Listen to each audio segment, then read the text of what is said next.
Hey, it's me, MLB, all aboard the train, chapter 104 of Rapid Fate Online, and this one's titled Probing Questions. Trying not to let it get to you, you waited to collect your food items and then turned and left the cafe, letting out a sigh before straightening a little and going back towards the alley to find Tamaki. Down the alley, Tamaki had had little more time to think everything over. He had felt your hurt when he admitted that he only wanted to give the rings as promise rings, and it made his heart sink. I never meant to hurt Yin. Why was I only thinking of promising anyway? We were already married in RFO. What's holding me back? He looked down at his hands, then up at the sky, trying to find the reason for not jumping to engagement phase like you wanted. She's right. We can get engaged now and get married when we're able to. There's nothing stopping us. He felt his heart was lighter, and he smiled to himself from under his fringe. I need to tell her that I want her to be mine.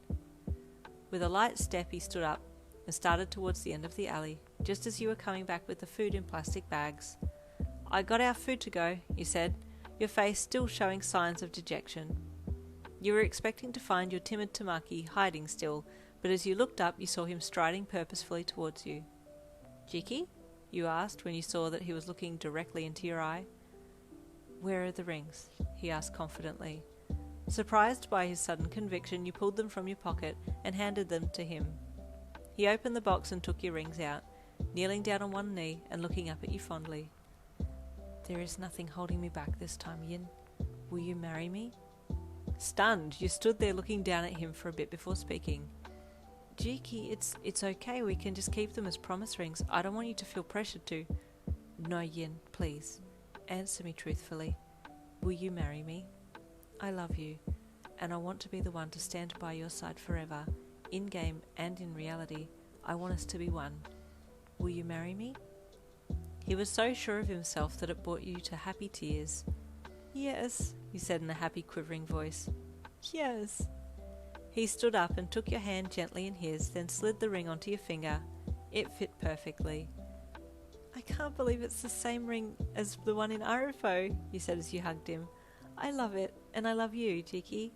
Are you sure you're okay with this? I'm very sure, Yin, he said softly, hugging you back. You've made me strong, and you've always been there for me. I want to be there forever for you too. You hugged him again, feeling much better than you had a few moments ago. It was a happy night that night. You spent more time with Tamaki. Then as the sun set, you made your way home to do some study. Okay, you watched anime, who am I kidding? And then you went to bed. You did find it a little hard to go to sleep because of the adrenaline, but you are now engaged to Tamaki. In real life! What kind of amazing dream was this?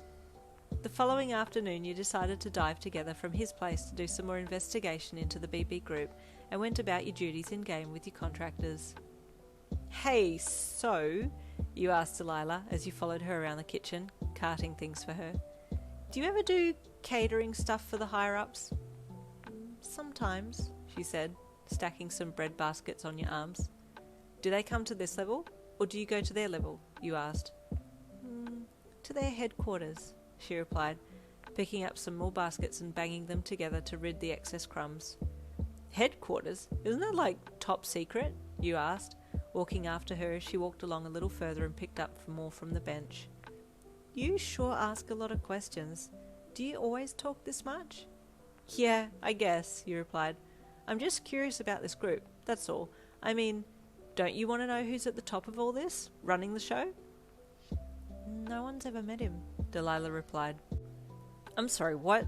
What do you mean? You asked, stepping into the back baking section, where other workers were busily making bread and other baked goods. No one knows who he is, she repeated. I mean, I don't even know if it's a he, but everyone says he. Surely someone knows the name of the person, or are there like a few at the top? I have no idea, she shrugged. So how did you get into this then? You asked her. She stopped and looked at you. If I answer that question, will you stop talking and get back to work? We have a deadline to meet. Oh, yeah, sure. So how did you end up getting contracted? You asked her, placing the bread baskets in the washing area and chasing her outside to where she was going to check the laundry. When I got in game, I worked on level 1 as a barmaid. It was okay, I guess, but some players were really annoying, treating me like an NPC and trying to solicit me. One day I heard about a group that was contracting players to work in a bakery, and they would give you all the skills you needed immediately to be able to cook well, she said. So I inquired and ended up here, and now I run this kitchen. I love it. Oh, I see. Who are you contracted to? You probed. Henry, she replied. She drops in rarely now because she's leveled up heaps and is off doing other stuff, but she's the one who contracted me. Have you ever tried to leave, as in break the contract? You asked her. No, I don't want to. I like it here, she replied, avoiding eye contact and stiffening up with one arm clutching across her chest to the other. You've asked enough questions. Now go and work, please, before I get annoyed. You really wanted to push for more, but decided against it. You already had the name of someone above Delilah, so you were happy with your progress. I wonder how Tamajiki is faring with Praetorian, you wondered, as you left Delilah and headed back inside to your cooking station. And there ends chapter 104. Stay tuned for chapter 105.